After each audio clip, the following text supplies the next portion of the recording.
राम राम जी। आप सबको मेरा राम राम। कैसे हो आप? ठीक ही होगे, मैं भी ठीक हूँ। और चलो छोटी सी बात कर लेते हैं। मैं तो ये कहना चाह रही हूँ कि आपको ये समझ लेना चाहिए कि अगर दो जने बैठे हैं, उन दोनों में कहीं बहस का मौका लग गया, बहस होने का, और दोनों, एक उनमें इज्जतदार है, एक है बेइज्जता, और बहस होगी किसी बात को लेकर, तो उससे आप समझदार हैं और दूसरी बैठी है आपके सामने, उसे कोई ज्ञान नहीं है, तो आप अपनी बात को थोड़ा सा बढ़ाइए और उसे परख लिए कि वो कैसी है सामने वाली। अगर वो टुच्ची है, उसको कोई अकल नहीं है, उसके पास इज्जत नहीं है, तो वो आपको भी अपने जैसा करने की कोशिश करेगी, यानी कि उसे ज्ञान नहीं है, उसने कभी सम्मान जीवन अच्छा नहीं लगा उसे, तो इसलिए बहस उसके साथ करिए जिसके पास सम्मान हो, ज्ञान हो, इज्जत हो।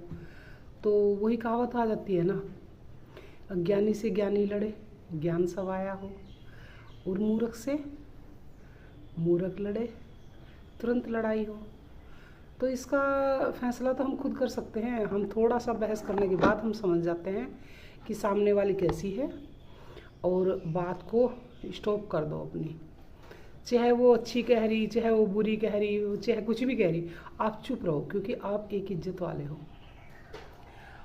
और उसे खुश करने का भी यही तरीका है, क्योंकि अगर आप चुप होकर बैठ जाओगे एक तरफ और शांति का घूंट पी लोगे, तो सामने वाली पता क्या समझेगी, कह रही देख, इसको कोई ज्ञान नहीं है, कोई तमीज़ नहीं है, और कैसे चुप होकर बैठ गई।